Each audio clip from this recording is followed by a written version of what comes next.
Yes, sir. Another great episode of Teezy for the people, and I'm always running into extraordinary people, not ordinary people, not extraordinary people, but extraordinary people. And in the field of just just being a lawyer and just the government itself, this is the flyest lawyer, if I can say.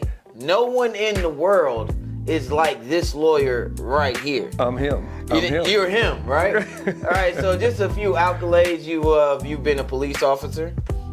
You've been a judge. Multiple different categories of being a judge.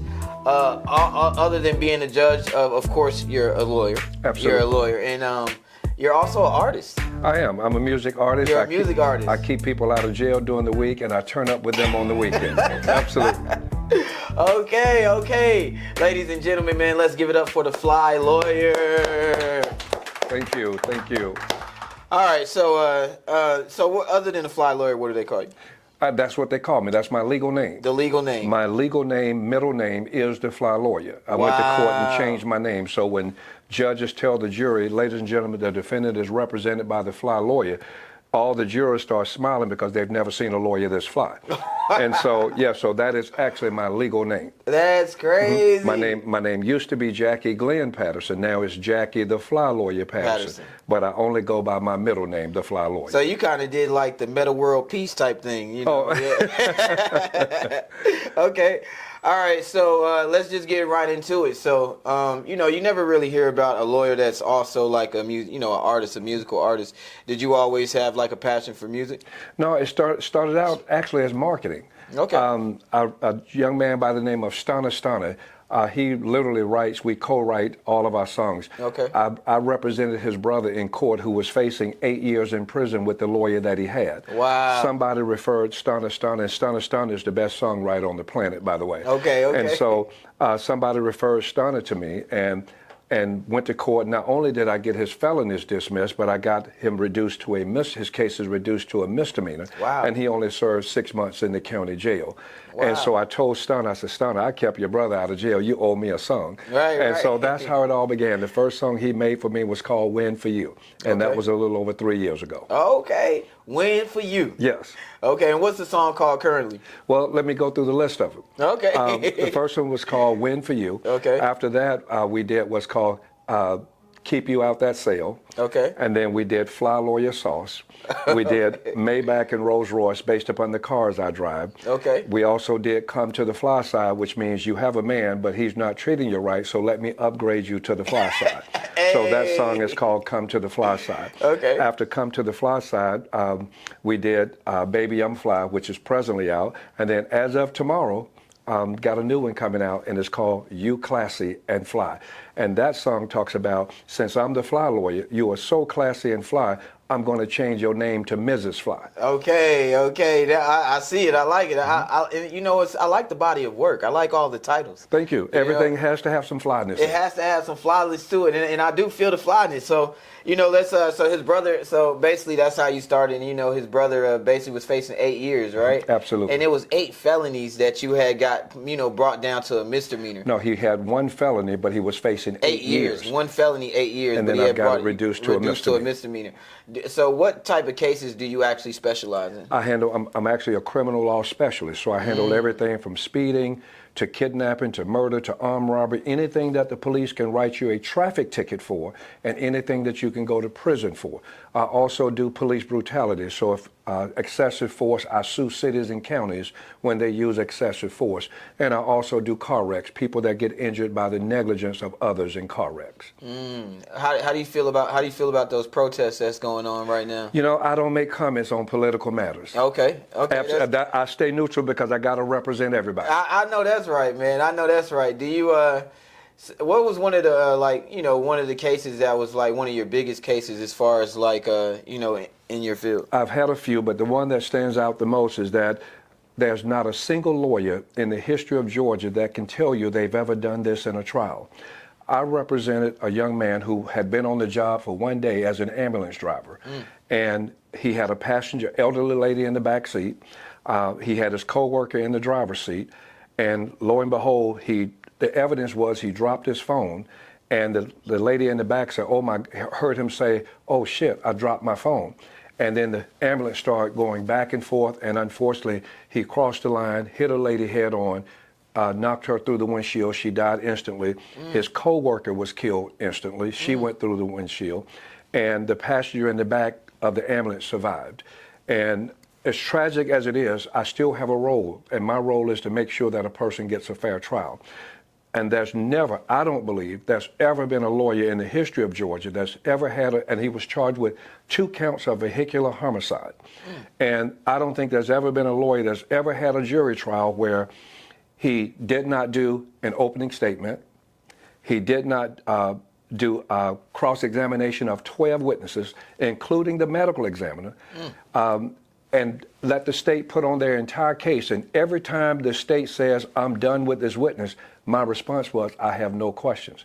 Lo and behold, I had skills under me, so I told the judge that the charging document itself was not a valid document. It did not legally charge a crime, and the judge threw out the case. So he don't get me wrong, this was a very tragic accident. Correct. But my job is to make sure I defend my client, and he's a free man to this day. Is it sometimes hard to differentiate the two of just being a regular human being and like serving your client? Because like you said, it was like a tragic situation and something like that, and of course you wouldn't want that to happen to anybody. Absolutely. But you are here to do a job and to make sure that at least the remaining of the situation, this man had to stay free. That is correct. Absolutely. Right. So do you ever is there like a balance to that, or do you have to is it just a shut off switch? I think from being a former police officer and a former police chief, I've seen it all. So I'm kind of immune to the emotional aspect of it. So when I'm in court, although I sympathize and empathize, my job, I'm so totally zoned in trying to win. So once that case is over, I go back to playing my fly rap music. So I'm able to differentiate and separate my job from my personal life. So I never take work home.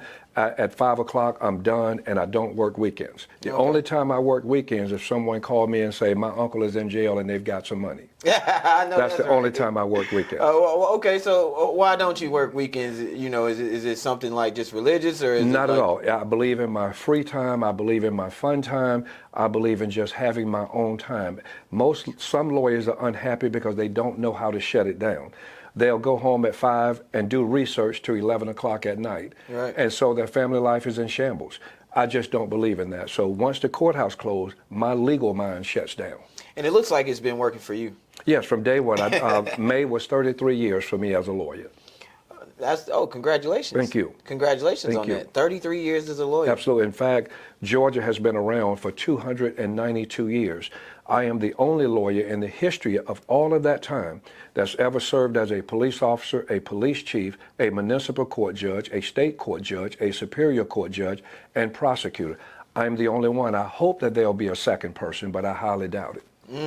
What do you feel like is one of the misconceptions of just just the general public in the police, you know what I'm saying, or just, people of, different races in the police? Do you feel like, they have a bad rap for them? It's just some bad police, or do you think the system needs to be changed? It's in any profession, whether you're a doctor, lawyer, whatever you do, there are always bad apples in your profession. Correct. So I believe that 99% of all police officers, they do the right thing. It's just that when you get that 1% that crosses the line, that's when it becomes a national crisis, of course, like George Floyd and things like that. Correct. But the majority of the police officers, they're out there to protect and serve, and I really believe that. Okay, most definitely. I do feel like, of course, about the George Floyd situation and things like that. I think social media really plays a part to these type of things, you know what I'm saying, by blowing, some of these things out of proportion in different ways. Absolutely. Until we all know what really happened, it's we're just going off of maybe a media post or a story that's out in the media that's portrayed to the public in a certain type of way. That is correct. Because sometimes you get bits and pieces, but it is no doubt that the George Floyd case was clearly a murder by that police officer. Correct. Yes. Do you feel like it's propaganda in your line of field of work of just people Not at all. I think as a lawyer, you see cut and dry, black and white. The law is as it is. That's the only way we think. Right. But you know, like some lawyers, I always thought like some lawyers you can actually like, you know, they go to the judge, they know the judge, they know, you know, the prosecutors and things like that. So they can, you know, with some clients, I see them go work out a deal for their client and just get up out of there. They're like not sitting there or anything. I do that every day. I mean, every judge, literally every judge in Georgia knows my name. Okay. So yeah, so that happens every day. Every case is not a trial. For an example, you may have someone charged with DUI. I may go in and take 10 minutes to negotiate with the prosecutor and get it reduced to reckless driving. We take that reckless driving before the judge. That takes 10 minutes, and we all out of there. So that is a normal part of the criminal justice system. If say someone got pulled over, and when they got pulled over, they felt like they, you know, basically didn't do what the police, you know, pulled them over for. Are they liable to, you know, do they have to sign the actual ticket that they're getting? That is a great question. Great question. There's a misconception about that. I've seen people go to jail. Well, let me just give you personal experience. Okay. When I was a police officer, I would say, ma'am or sir, I need you to sign this ticket. Correct. And they just believe that they don't have to sign it. And now keep in mind, Atlanta has a new policy now, but I'll get to that in a moment. Okay. But in past times, when you're giving that citation to a driver, you're telling that person, instead of putting you in jail, I'm going to let you sign here where it says you promised to come to court and to handle your case. So if you don't sign that ticket, I have to make sure I know who you are. So then I place you in custody, take you to jail, book you and fingerprint you, then we all know who you are. Okay. That's how that came to be. That's been a policy for many, many years, and it still is a policy. Atlanta has changed. City of Atlanta is the only city I know that has changed that policy. Now, if you refuse to sign the ticket, you don't go to jail. They just simply write on there that you refused. Right. That's crazy. But let me make sure now, that's Atlanta.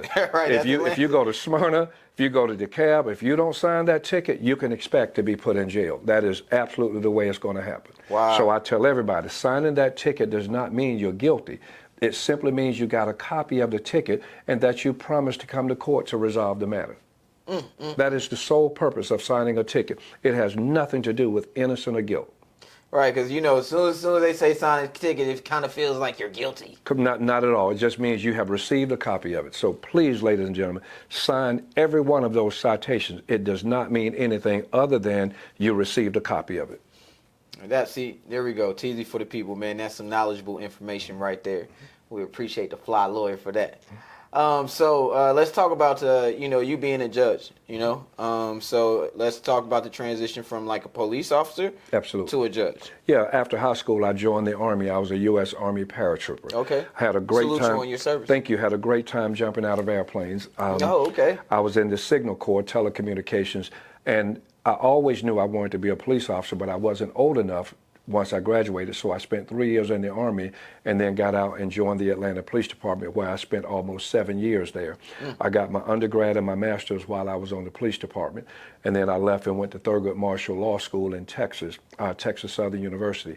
After graduating from there, I came back, started my practice within 2 weeks of passing the bar. I knew that, I said to myself, why should I work for a lawyer when we've got the same degree? And so last month was 33 years. And then in the year of, I became a lawyer in 92. In the year of 96, I got recruited by Clark Atlanta University, Dr. Thomas Cole. They needed a police chief to get them through the 1996 Olympics. So although I was a lawyer, I never thought I would ever leave being a lawyer to go be a police chief. But I was a new lawyer at the time, so I talked to Dr. Thomas Cole. And, you know, I even went to the interview with a suit on saying, you know, I really don't want this job because, you know, I'm a lawyer. I'm not trying to go back to law enforcement. But when he threw out some numbers, I called my wife at that time and said, baby, you know, I'm going to shut the law practice down for a couple of years because the money was too good to turn down. And since I was a new lawyer, I wasn't making that kind of money. So I had a 2-year contract at Clark Atlanta. Once that was over, I went back to practicing full time. And then I got appointed a judgeship in the year 2000. I got appointed municipal court judge in the city of Greenville, where I served there for 14 straight years, part-time. I still had my practice in Georgia. Most people don't realize you can actually be a full-time lawyer and a part-time judge. You just can't be a full-time judge and a full-time lawyer. Oh, and a full-time lawyer. Yeah, as long as you're a part-time judge, and I did that for 20 years, from 2000 to 2020, where I served in all those capacities as a judge. Wow. So you served as a judge for almost 20 years. 20 straight years. 20 straight years. You said that you served as a few things I want to touch on. One, you said you served as a judge in year 2000, right? So 9/11, right? And that was 2001. Am I correct? Correct. All right. So what was like the the temperature like around like just in your line of field around that time? Because I know it changed a lot for everybody and the dynamics of a lot. It did. In terms of the legal system, it didn't change anything at all. But in terms of society, remember, we didn't have to take shoes off to go to the airport. We didn't have to take belts off. Correct. I think it's the security aspect, like going to the courthouses. You still have to take your belts off and things like that. I might be the only lawyer that don't have to do that, because when they see how fly I am, they just tell me to come. They tell me to come right on through. Right. Because like I say, the judges and all the deputies know me. Right. And, but for other lawyers, they do have to take their belts and shoes off. Okay. Yeah. So I would think that it would change within the legal system. Just because it was a terrorist attack. And of course the whole country was like very uptight. Absolutely. So it's really interesting to know that they didn't change. Only much in the only legal the security aspect of it. Okay, let's talk about the '96 Olympics, right? Okay. Absolutely.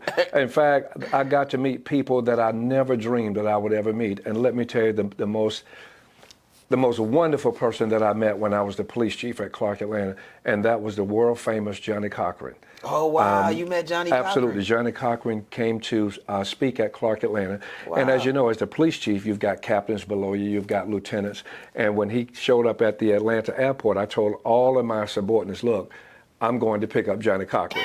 So I personally drove to the airport and had Johnny Cochran. We all ended up going to Dr. Thomas Cole's residence, who's the president of Clark, Atlanta at that time. Got a picture with him. I still cherish that picture to this day. Wow, yes. That was a great memory. I was going to ask I guess that's top 5 great Absolutely. memories, huh? Absolutely. What was the conversation like just leaving from the airport, with Johnny Cochran?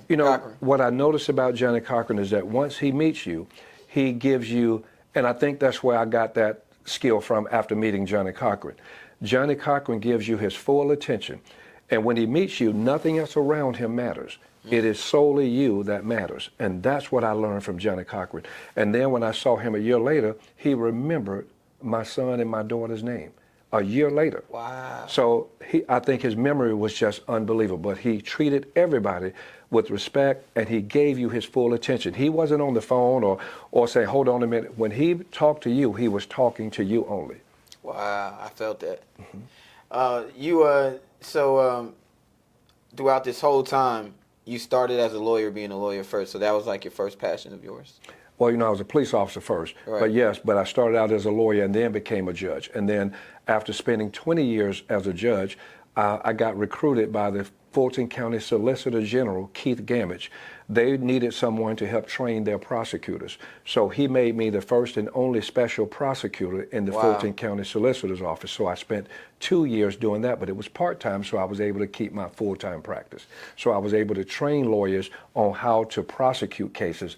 Although I was a defense attorney, I became a part-time prosecutor for those 2 years. That's crazy. It's just like it's like you're like the the lawyer avenger. Thank you. Thank you. And then well, it's a little better than that. I'm actually the Muhammad Ali of the legal profession. I get Yes.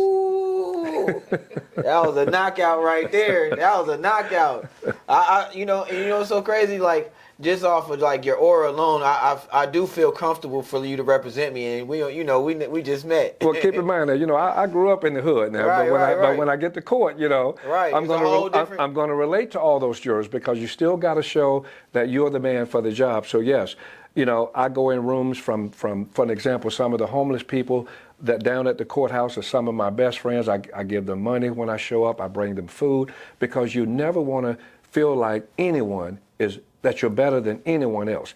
I always believe that if you ever look down on a man, it should be because you're picking him up. That was a bar right there. I believe the same thing. Absolutely. Treat the CEO just like the janitor, the CEO. Absolutely. Everybody's the same. under God's eyes. That is absolutely correct. Man, so man, it's really dope talking to you. I have so much. All right, so let's talk about innocent till proven guilty. Absolutely. You know, that is a concept that is old as America. Right. Let me tell you the real law as it relates to that. You know, when a person is arrested, they are presumed innocent until such time they either plead guilty or found guilty by a judge or a jury. So the Constitution says you're cloaked with the presumption of innocence. But in actuality, when I'm defending someone, right, I really have to prove their innocence. Right. Because people are normal. A jury will sit there, although the judge will say you're presumed innocent, they're waiting for that defendant to prove that he's innocent. And that's what my role is. I mean, realistically, you don't have to put up any evidence under Georgia law, or any law for that matter. You don't have to testify. You don't have to do any of that as a defendant.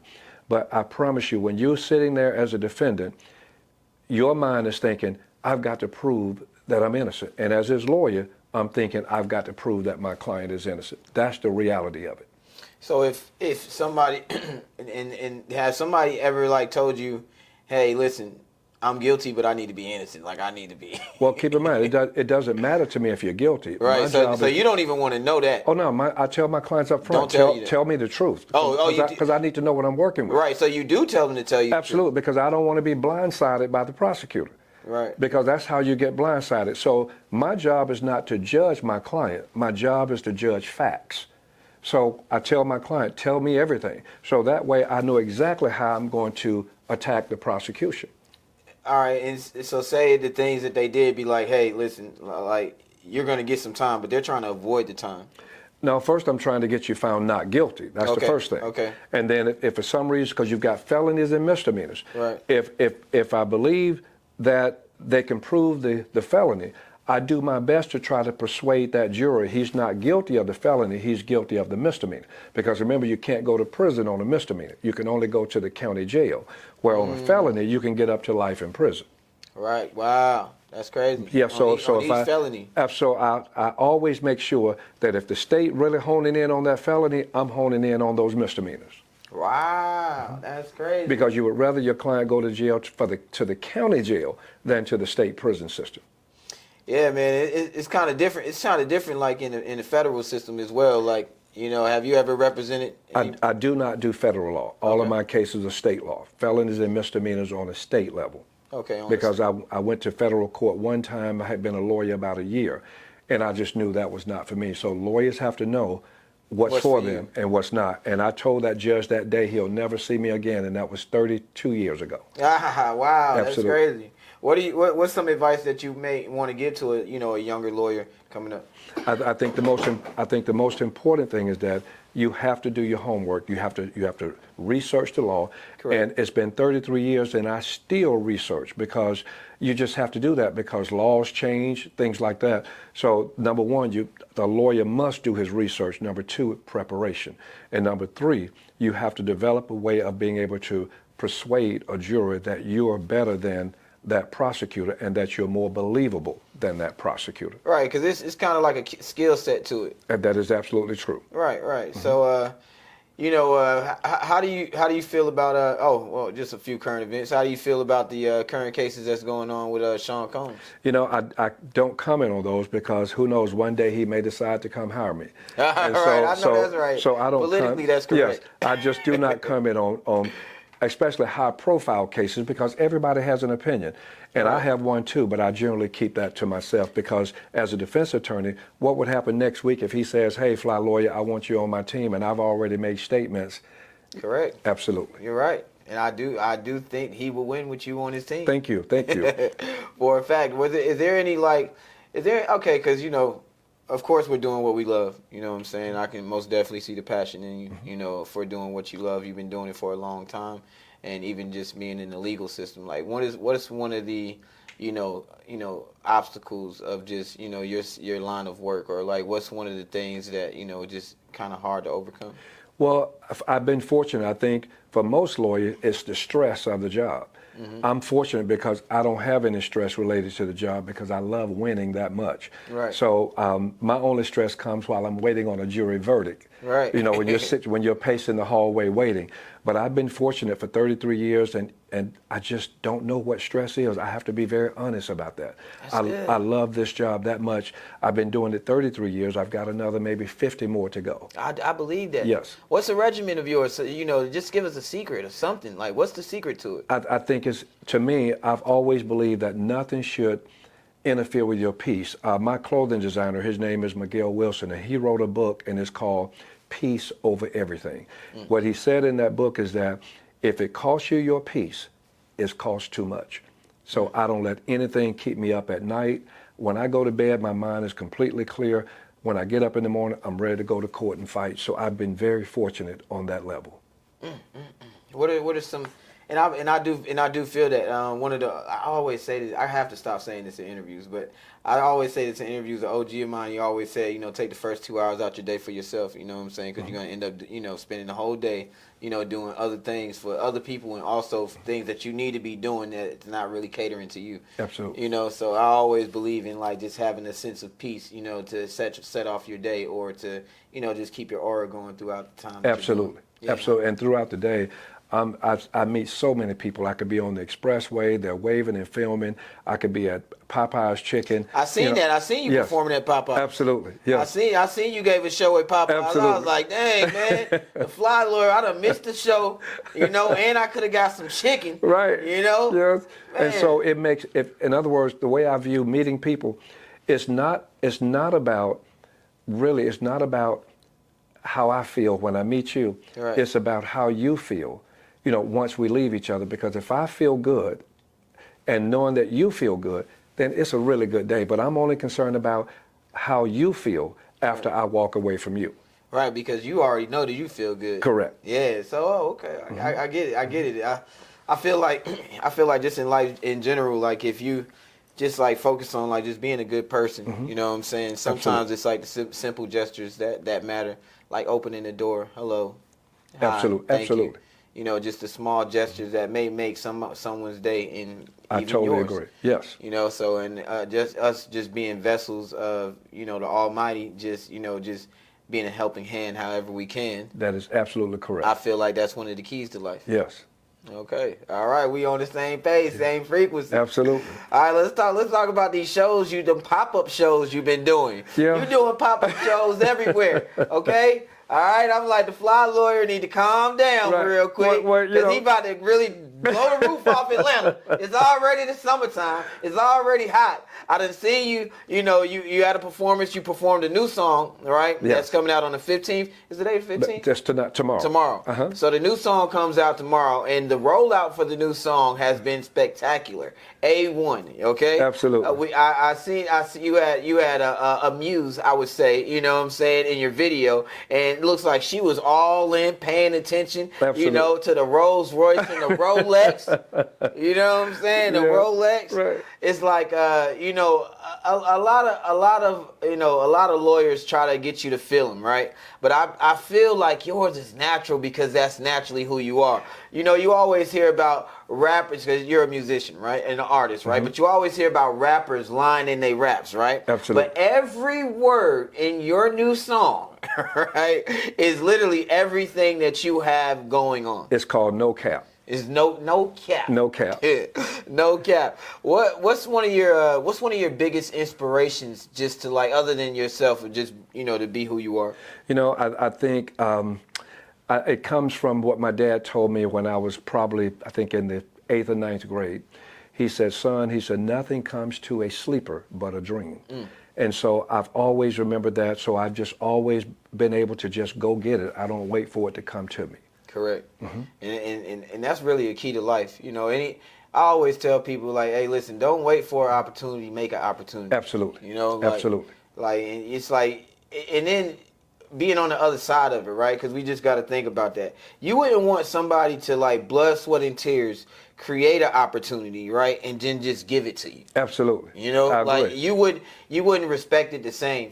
I was listening to, I believe, some podcast where a doctor, he was like just breaking down different dynamics, and he was like, hey, you know, a child that gets inherited money is like most likely to spend the money more than somebody who had to like really just basically, in our language, get it out the mud. Absolutely. You know what Absolutely. I'm saying? So it's like the appreciation value of that Totally is different. So always, you know, ain't nothing to a sleeper but a dream. You know what I'm saying? Absolutely. Which is a real nice old school saying for you. You know, it has a lot of big meaning to it. Absolutely. You know, because anybody out there dream chasing, I feel like, hey, listen, if you have an idea, bring it to life, you know, in its smallest forms, you know. I totally agree. You don't have to actually be on the biggest platform. You don't even want to be on the biggest platform, honestly, without any type of experience, without like 20, 30,000 hours. So it's not even like 10,000 hours. Like you've been doing your profession,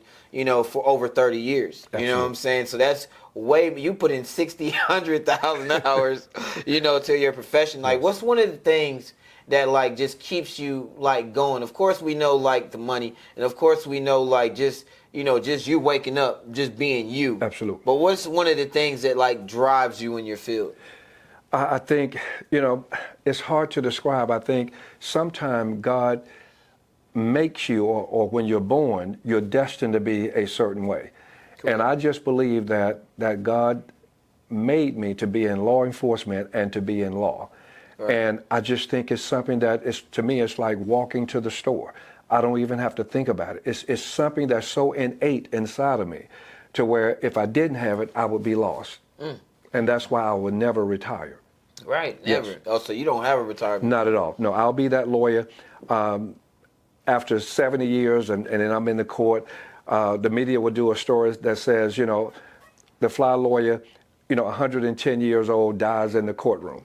Right, and then they'll do all those exposés of all the stories that we've done together. And one of the reporters, Tom Jones, he said, if you're going to live to 120, you might have to do an expose on me. Right. Okay. Yes, but I just can't imagine. I will be practicing until the day I stop breathing. I mean, but I feel like that's the good life, though. Absolutely. You know, especially to be in your element. Like, why would you want to take yourself out of your element at any given moment? Absolutely. I feel like some people have, you know, some people, they want to retire, but they don't know how to retire. And then some people that just doesn't want to retire because, like, this is retirement. I felt like I never worked a day in my life. Absolutely. You hit it dead on the nose. Right. So. Yeah. I feel like, hey, man, whatever floats your boat. But if you're in your element and you're doing what you love, then you have never worked a day in your life. That is so true, my guy. Yeah, absolutely. All right, let's just lighten it up a little bit. So, do you have any like hobbies outside? Oh, absolutely. Of just being a. I am clearly a Harley Davidson rider. Okay, Harley Davidson rider. That's right. Okay, and, you got a vest? No, I've got a fly lawyer vest. Yes, absolutely. You got a fly lawyer vest. In fact, my Harley is totally custom with all of my songs on it. On Keep You Out That Serious. It's all around on my bike.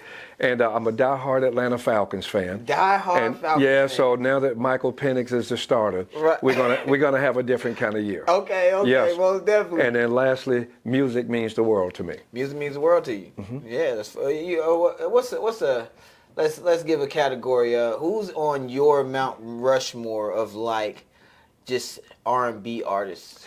I would have to say Jaheim because his sound is so different. Nobody can imitate Jaheim. So it's a little bit of put that woman first? Absolutely. Okay. And that's why all of my song talks about, making women feel good. Okay. Yes. Okay. I didn't think you was going to go Jaheim, but, that's dope. Absolutely. Little Isley Brothers? Oh, yeah, absolutely. Little Ron Isley? Oh, no question. Oh, yeah. Okay. Just like my song that says, come to the fly side, I start out by saying, hey, baby. Hey. I know your man ain't been treating you right. Hey. But just chill. Let me make it right. I know that's Come right. with the fly lawyer and let me upgrade you to the fly side. Let me take you shopping and put these red bottoms on your feet, baby. Hey. Come take a ride. Come sit on these Maybach seats, baby. Hey. Let me give you what you deserve. If I buy for me, I'm going to buy for you. His and hers. Put that Rolex on your wrist. Yeah, we've been spending time. Ooh. I got the pilot on speed dial. You say the word, we fly. hey, that was exclusive. You feel me? Teezy for the people. You only gonna hear it first. The real deal fly lawyer. That's the real deal. Absolutely. You heard? That's what I'm talking about. See, listen, man. I knew you had it in you. I knew you had Thank it you, in my you. guy. Yeah, most definitely, man. I see, and music is a passion for sure. It is. You know, and most definitely, I feel the Jaheim vibes. Yep. You know, now I see the Jaheim vibes for sure. All right, man. Man, this has been a great conversation. Likewise. It's been a great conversation. What's one thing that you feel like, you know, today's society, right? You feel like we're missing in today's society, like one of the missing links, because you know we always go for like, hey, this president, without getting political, you know, we go for this president is going to save us, or this president is going to save us, Absolutely. right? And listen, you're the fly lawyer, right? And I just got to be real with you because this is who I am, you know. But I used to not vote, right? I vote now, you know what I'm saying? But I used to not vote, and you know. My thing was like, hey man, ain't nobody gonna save us. You know what I'm saying? We gotta look up to God for sure, which is true. Absolutely. Which is true. But one of my homeboys one day, he said, man, you still gotta vote for like your local electives. Absolutely. He's like, man, how you think that we gonna change what's gonna happen in our kids' middle school and high school if you're not going out to vote? Yeah, in fact, local elections, I believe, are even more important than federal elections because it's your local politicians. That's the grassroots people that make a difference immediately.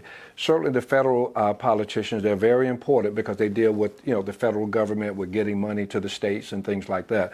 But I think voting, that's the most powerful thing that we could ever do, and I think everyone should exercise their right to vote. Everybody should exercise their right to vote. Do you feel like there's like a new way? Of course, you know, we all go to the polls, right? But, you know, is there like some type of way other than going to the polls to like really get your voice heard? Because, you know, you can go to town hall, you know? Absolutely.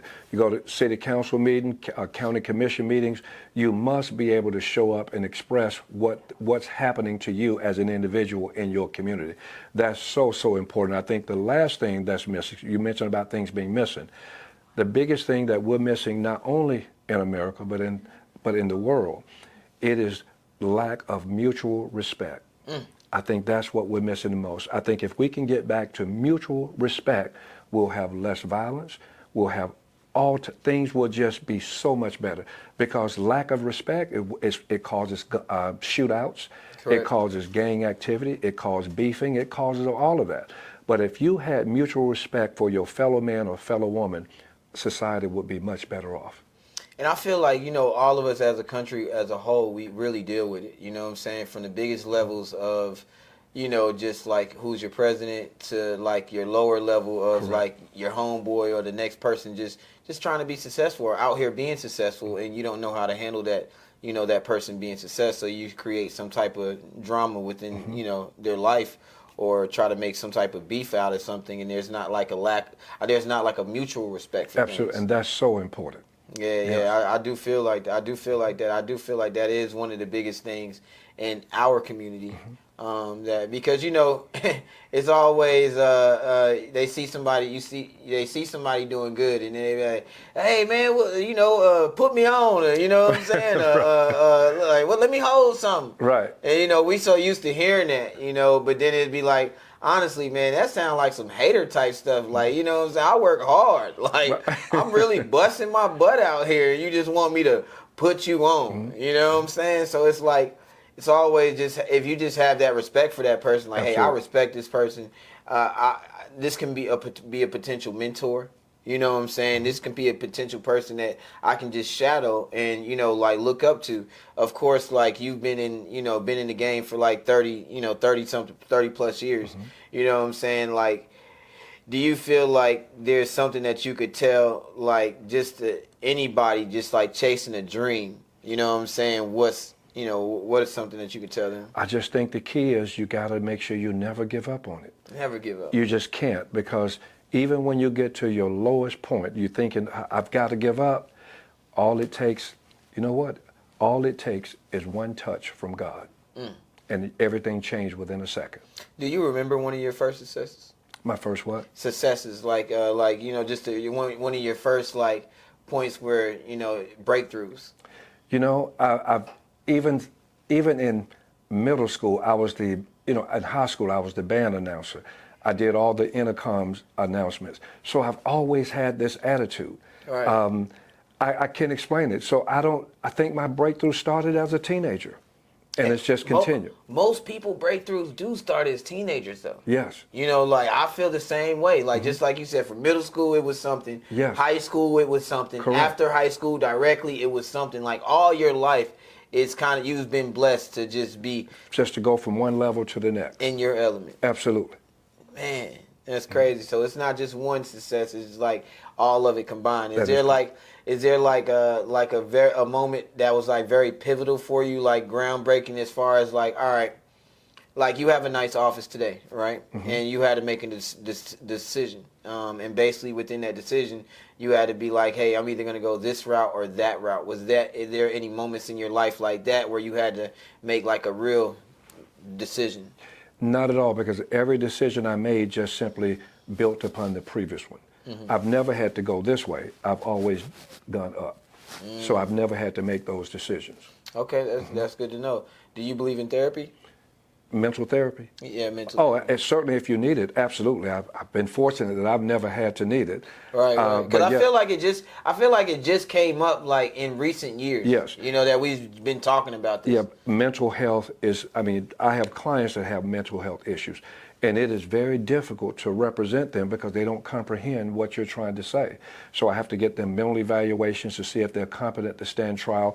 So yes, mental illness, I think it runs so deep in society to where if we could just get a better handle on that, I think we'd be much better off. But yes, I think mental illness is crucial in this world. And I know, man, it's a lot of fatherless kids out here. Other than that, just a lot of people just being misguided.